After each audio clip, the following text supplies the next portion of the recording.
Hello, everyone. My name is Salim Washington, and I have the honor of being a musician. I'm a saxophonist and composer.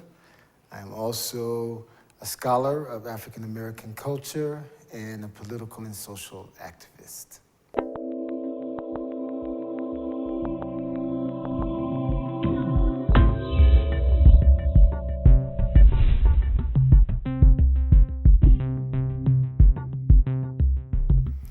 Okay, my earliest musical memories are from the church. And in the church, we went to a church that was a Pentecostal church. We called it Holiness. And music was extraordinarily important in our service. In fact, it was the high point of the service. So the point that we were all getting to was when the Holy Ghost came down. And the Holy Ghost always came down with music and dancing and singing and praying and praising the Lord. And so this had a profound effect upon my musical development. Number one, I think it gave me the notion of what music was for. Music was not a superficial activity. It was something that was very, very important. It also was very different from learning music in a conservatory or in an academic setting, because the way we appraised music was very different from that type of approach. For instance, for us, if the Holy Ghost came, then it was good music. And if the Holy Ghost did not come, it was not as good a music. And so this is a different way. It's a non-technical, less of an emphasis on virtuosity and more on the spiritual aspects of music. And this is something that has guided me throughout my career as a musician. And so actually my real introduction to becoming a practitioner of music is a much more profane one. I had been inducted into gang life as a young boy in Detroit, and thankfully, the leader was a musician.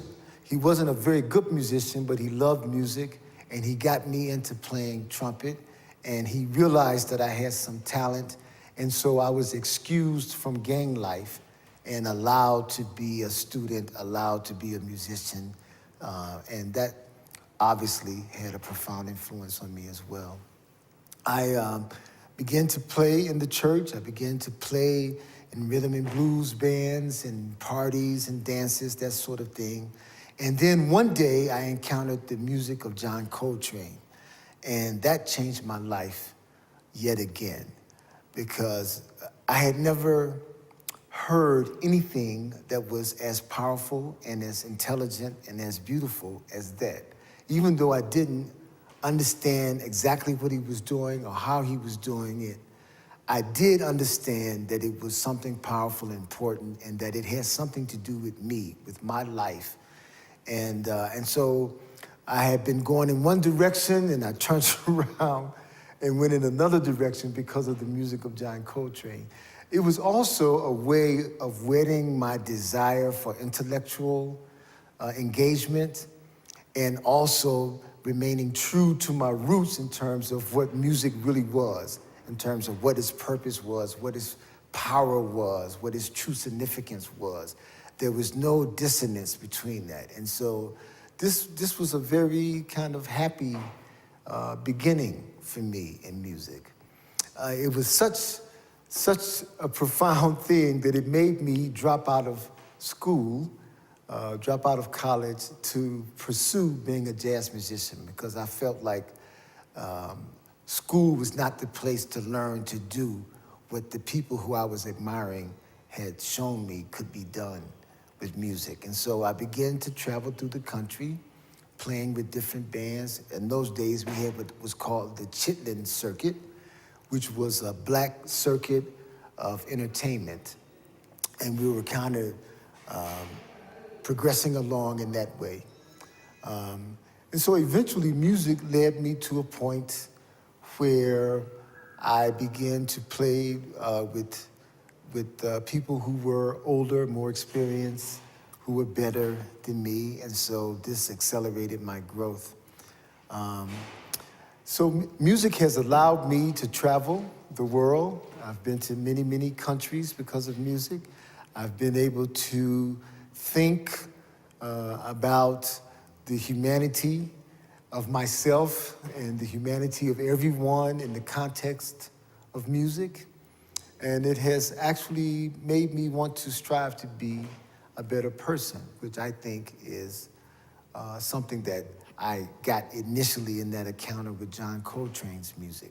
Even though I never met him in person, even on the recordings, his music was powerful enough to make me want to be a better person. Not just simply a better musician, but to be someone who noticed the details of life, to be someone who cared about people, because this is what I got from the music of Mr. Coltrane and others as well. I pursued the life of the mind as well. And I went back to school after having felt that I had achieved some of my goal of learning how to be a musician, of being able to travel and to perform professionally. I went back to school, and this opened up another avenue of inquiry in terms of research into the culture of African Americans. This is something that I did anyway because of the family that I come from. They're a very proud family, very literate family, and so this is something that was very natural, and it was actually fun to me. And as an older student, someone who had already started a career in another area, coming back, it was fun. But most young people in school are trying to do the least that they can. But I was someone that was there that was actually enjoying it and really digging deep into it. And so it allowed me to fashion a life where these two parts of who I am and who I have been are able to come together. And so now I serve as a professor of music at the University of Kwa-Zulu Natal. I've taught at other universities. I've taught in prisons. I've performed in many various contexts. And in all of them, I think it's like a little small part of the picture of why I am here on this earth at this time, in this form, doing these things. And so there's so many aspects to music. It's hard to single out what is the most important.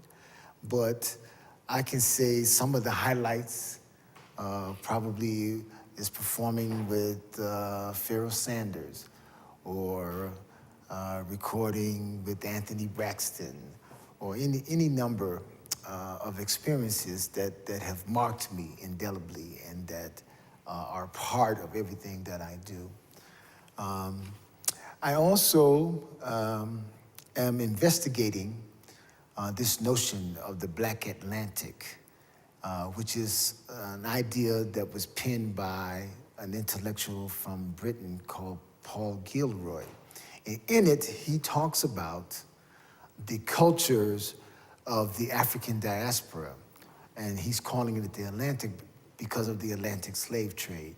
But it's interesting, here in Colombia, we talk about the Pacific coast as well as the Caribbean coast, and so this would be, strictly speaking, a part of the Black Atlantic as well, so it shouldn't be limited just to the Atlantic Ocean. But the notion that the modern world, in its vernacular expressions, are profoundly influenced by Africa and African descendants in the so-called New World.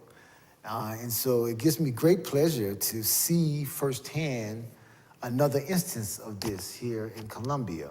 I've been teaching in South Africa, and this is also a great port of the Black Atlantic, and it's an interesting one because amongst the countries of Africa, which normally look to the Caribbean for models of Afro-modernity, we find that the South Africans actually look to African Americans because our histories are so similar. Instead of 6 or 7 decades of colonialism, we're talking centuries of settler colonialism. We're talking slavery. We're talking being inducted into the proletariat early into the history. and so on and so forth. And so it's been really fascinating for me to see the influence of African Americans, especially in South Africa, but not only there. I mean, everywhere I go, all the way to the other end of the world, even in China, we see that there has been a profound change in fundamental notions of coolness, of speech, of dress, of walking, of dancing, of being human, of romance, and so forth, that this culture has contributed to. And so, as a cultural warrior, if I can use a term like that, I'm able to understand my music in a wider context than I did as a young boy, without losing sight of the fundamental context that I learned as a child. And at the same time, I'm able to reflect and enjoy other expressions in relationship to this music. And so my stay here in Bogota, I think, is a direct result of all of those things that has allowed me to come and to teach and to play and to converse and to observe and to learn in a context that really began so many years ago when I was escaping the gang life as a young trumpet player. So I feel very fortunate through music, and I feel also that I've gotten to a point where I am being reflective, where perhaps you could say I'm entering a new phase of my life as an artist. I have the most impractical dream, but it won't go away.